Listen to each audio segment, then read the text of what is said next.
औज़ुबिल्लाहिमिनश्शैतानिर्रजीम बिस्मिल्लाहिर्रहमानिर्रहीम अस्सलाम वालेकुम।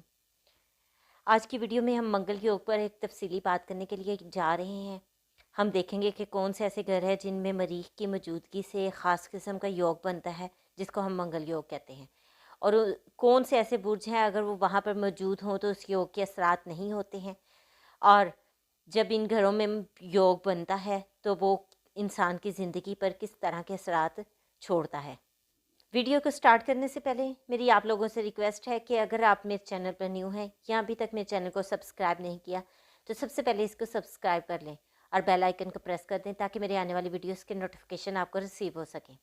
अब हम मंगल योग पर एक तफसीली नज़र डालते हैं। पहले तो मैं आप लोगों को घरों के बारे में बताऊँगी कि कौन कौन से घर हैं जिनमें योग बनता है।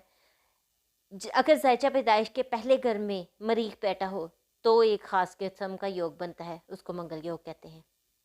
इसी तरह अगर मरीख ज़ायचा पैदाइश के चौथे घर में हो तो भी हमारे पास मंगल योग वजूद में आता है। इसके अलावा मरीख अगर ज़ायचा पैदाइश के 7वें घर में हो तो भी ये नहस योग वजूद में आता है, और अगर मरीख ज़ायचा पैदाइश के 8वें घर में भी मौजूद हो तो भी मंगल योग बनता है। लेकिन उसमें सबसे पहले देखा ये जाता है कि बुर्ज असद, बुर्ज हमल, बुर्ज कोस और बुर्ज हूत मौजूद ना हो। अगर इन घरों में ये वाले बुरूज मौजूद होते हैं और मरीख भी मौजूद होता है तो योग वजूद में नहीं आता। इस योग को देखने के लिए हम लोग 3 तरीके इस्तेमाल करते हैं। एक तो हम ताले या लगन या लगन कुंडली को या जन्म कुंडली जिसको हिंदी में बोला जाता है या बर्थ चार्ट जिसे हम बोलते हैं उसको देखते हैं। दूसरा इसको देखने का तरीका ये होता है कि हम इंसान की कमरी राशि को देखते हैं या कमरी कुंडली जिसको हम कहते हैं उसके थ्रू इससे देखते हैं। और तीसरा हम इंसान का लक चार्ट देख के भी अंदाज़ा लगाते हैं कि क्या आया उसको मंगल योग है या नहीं है। अब हम लोग तफसील में बात करते हैं कि इन घरों में वो क्या असरात छोड़ता है। जब पहले घर में मरीख बैठा होता है तो इंसान की ज़िंदगी पर जो असरात रूनमा होते हैं उनके ऊपर हम बात कर रहे हैं। इंसान अपनी ज़ात में चिड़चिड़ापन, अधूरापन, बोझ, गमो गुस्सा को महसूस करता है। यहाँ तक कि इंसान अपनी ज़ात का दुश्मन खुद ही बन जाता है, और सम टाइम ऐसी भी सिचुएशन आती है कि इंसान सुसाइड पर मजबूर हो जाता है। इसका इरादा भी कर सकता है, उसकी कोशिश भी कर सकता है, कोई भी सिचुएशन बन जाती है। उसमें देखा यह जाता है कि ये किस कदर स्ट्रॉन्ग है, और इसकी वजह मायूसी या मोहब्बत की अदम दस्तयाबी होती है। ज़िद, अना, हठधर्मी, ऐसे इंसान के अंदर हाकमाना तबीयत पैदा हो जाती है जो कि उसके लिए नुकसान का बायस बनती है। इंसान की घरेलू ज़िंदगी में तलखियाँ जन्म लेती हैं जिससे इंसान की साख पर बुरा असर पड़ता है। अब हम देखेंगे कि चौथे घर में जब मरीख, मैंने पहले भी आपको बताया कि मौजूद होता है तो भी मंगल योग बनता है, और ये ना चाहते हुए भी इंसान की घरेलू ज़िंदगी को तबाह करके रख देता है। माँ, बहन, भाई, बीवी और अज़दवाजी ज़िंदगी में तलखियाँ पैदा होती हैं। ये इंसान के ऊपर इस कदर बुरे असरात मरतब करता है कि ऐसा इंसान बदतमीज़ी की इंतहा को पहुँच जाता है, अपने रिश्तों की पाकीज़गी का एहतराम नहीं करता, घर से बाहर खुश रहता है जबकि घर के अंदर बदतमीज़ी, चिड़चिड़ापन, गमो गुस्सा का इजहार करता रहता है। घर में दाखिल होते ही ऐसे शख्स के दिमाग पर कंट्रोल नहीं रहता, वो आपे से बाहर हो जाता है।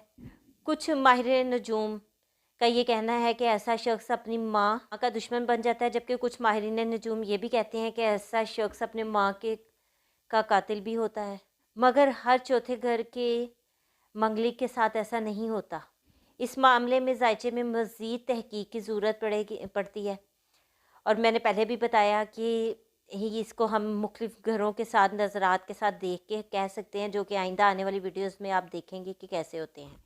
इसके बाद हम लोग अब बात करेंगे 7वें घर के मंगलिक की। 7वें घर में जब मरीख मौजूद होता है तो मंगल योग बनाता है जिसके बायस इंसान को अपनी बीवी या अपने पार्टनर, लाइफ पार्टनर के साथ उसका रवैया बेहद बुरा होता है, और बहुत सारे केसेस में ये भी चांसेस होते हैं कि लाइफ पार्टनर्स के साथ इनकी अलैदगी हो जाती है। 7वें घर के मंगलिक की बीवी या शोहर, और अगर मर्द के ज़ायचे में है तो उसकी बीवी अपने शोहर के हाथों बड़ी ज़िल्लत आमेज़ ज़िंदगी गुजारती है। ऐसा मर्द ख़वातीन और औरतें मर्दों के साथ अच्छा सलूक नहीं करती हैं। मरीख की 8वें घर में मौजूदगी जो है वो भी मंगल योग का बायस बनती है। अच्छा, ये एक बड़ा अजीब सा योग है।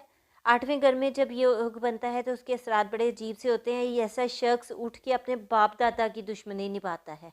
ऐसा शख्स अपनी तरफ से दुश्मनदार या अपने बाप दादा की तरफ से दुश्मनदार होता है। मोस्टली केसेस ऐसे होते हैं कि पोता उठ के अपने दादा की दुश्मनों से बदला लेता है। ये लोग या तो कत्ल होते हैं या फिर किसी न किसी कत्ल में मुलविस ज़रूर होते हैं। इनकी ज़िंदगी में बेशुमार उतार चढ़ाव होते हैं। ऐसे अफराद किसी न किसी गलत हरकत में मुलविस होते हैं या फिर दूसरों के साथ नाजायज़ ताल्लुकात रखते हैं। इसके बाद हमारे पास लास्ट आता है 12वें घर में मरीख की मौजूदगी। 12वें घर में भी मरीख की मौजूदगी एक ख़ास किस्म का योग बनाती है। वो शख्स जिसके ज़ायचा पैदाइश के 12वें घर में मरीख बैठा हो, वो अपने ज़ाहरी और खुफिया दुश्मनों का खैर ख़्वाह होता है, यानी कि उनकी भलाई करता है। उनको पहचानने इनके बस की बात नहीं होती। ये लोग अपने दुश्मनों को पहचान नहीं पाते हैं, उनकी हिफाजत करते हैं। ऐसे शख्स की लाइफ पार्टनर से अलहदगी के साथ वजह से अलहदगी के बायस उसके रिश्तेदार इसकी दूसरी शादी करवा देते हैं। मगर ये लोग दूसरी शादी करना पसंद नहीं करते, लेकिन इनकी ज़बरदस्ती दूसरी शादी हो जाती है। अब 7वें घर में का मंगली के भी लाइफ में यही प्रॉब्लम्स होती हैं। उसकी मैट्रिमोनियल लाइफ डिस्टर्ब होती है और 12वें घर के मंगली की भी मैट्रिमोनियल लाइफ डिस्टर्ब होती है। ये तो थी मंगल योग के ऊपर एक तफसीली वीडियो। उम्मीद करती हूँ आपको इसकी समझ आ गई होगी। अगर इससे रिलेटेड आप लोगों का कोई भी क्वेश्चन है तो आप मुझे पूछ सकते हैं। मेरी कोशिश है मैं आप लोगों के लिए आसान से आसान वीडियोस बनाऊं ताकि आपको समझने में आसानी हो। डिस्क्रिप्शन में मैंने फेसबुक पेज भी लिंक कर दिया है। आप लोग मुझे फेसबुक पर भी मैसेज कर सकते हैं और अगर आपकी कोई भी क्यूरी आप पूछ सकते हैं। अगर आप लोग बर्थ चार्ट बनवाना चाहते हैं तो भी मेरे से रब्ता कर सकते हैं। इंशाल्लाह इसके आने वाली वीडियोस आपके लिए और भी इंटरेस्टिंग लेके आऊँगी और आप लोगों का इस नॉलेज में इंटरेस्ट मज़ीद बढ़ना शुरू हो जाएगा, क्योंकि ये हमारा बेसिक काम है। जैसे जैसे आप आगे की तरफ जाएंगे आपको आइडिया हो जाएगा कि असल में एस्ट्रोलॉजी है क्या। इस वीडियो के साथ मैं आप लोगों से इजाज़त चाहती हूँ। अपना और अपने प्यारों का बहुत सा ख्याल रखिएगा। अगर वीडियो पसंद आई है तो इसे लाइक ज़रूर कीजिएगा। अल्लाह हाफिज़।